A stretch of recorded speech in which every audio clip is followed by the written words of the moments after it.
In this lesson, we're going to talk about how to access the data that we have stored in a class object. And we're going to do that by creating a couple of functions to display the data.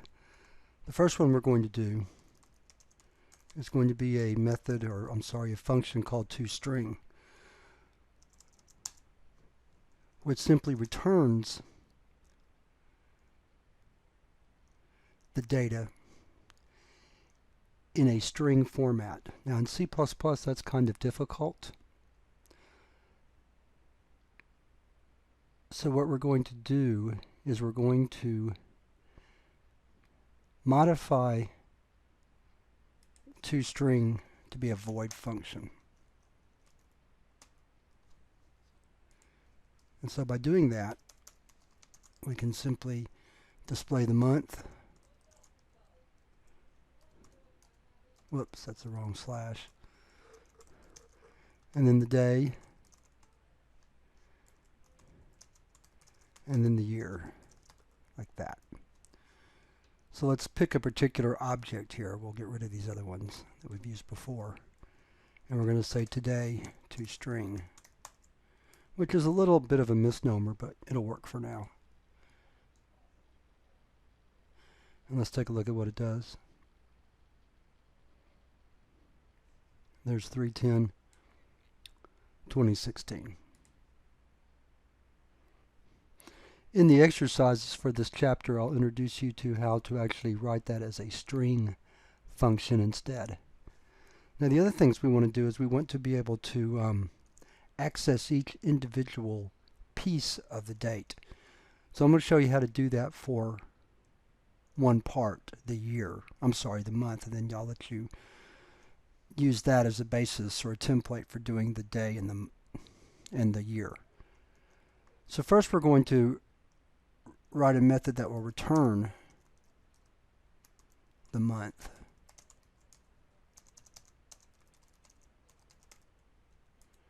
And that's very simple. We're going to call it getMonth, and it simply goes and return the month. Then we're going to write a void setMonth.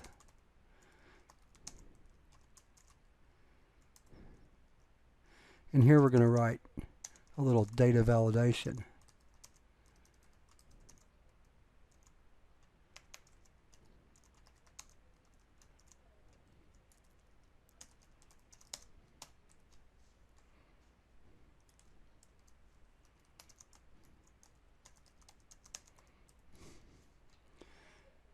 And we need to have something to do if the month is not legitimate, so we're going to have it set to 0. That will be kind of a telltale sign of something going wrong. So first let's display the month. Let's run the program.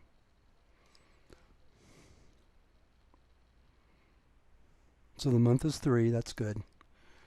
Now let's change the month.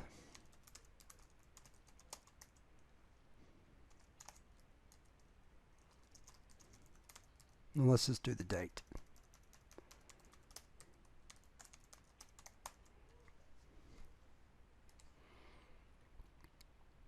There we've changed the month from 3 to 4 by calling the setMonth method with 4. Now watch what happens. I'm just going to change this. If we set this to 13 and then run the program, then it sets it to 0. And that's just one way to handle that error. You could also throw an exception or all sorts of different things. Now let's go back and take a look at these. In lots of object-oriented programming languages, these are called getters and setters. And you don't have to provide one for every data member, but in most of the cases you're going to want to. And you can even call this method in the constructor so that you don't have to duplicate the data validation that we used here to make sure that the month is between 1 and 12. Again, in the exercises, I'm going to give you the opportunity to create getters and setters for the other data members of this class. But for now, I've demonstrated how to access and modify the data members of a class.